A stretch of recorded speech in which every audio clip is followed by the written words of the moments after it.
pre-capture, it doesn't come activated on your camera. You actually have to go into the menu and switch it on. I don't know why Sony did that, because this is something we've been waiting for a very long time. So stoked that it's finally on my Sony camera. And switch it on. Now you can choose the pre-capture recording time period. Make sure to understand how many photos will be taken. And also here, you can choose how to action this trigger. It's very effective. So imagine a bird on a stick, you missed the first moment of flight, or something jumping, you missed the first bit. So when you're a little bit too late and you're just not fast enough for that bit of action you were hoping to photograph, this camera has you covered. Now when I play back, on the left-hand side of the screen, you'll see the pre-capture icon.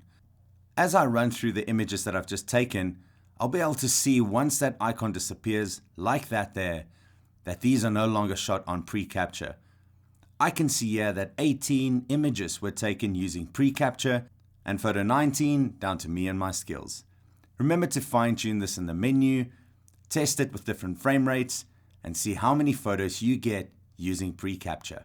But importantly, I've also set to my function menu, there's a spot there where I can switch it on or off.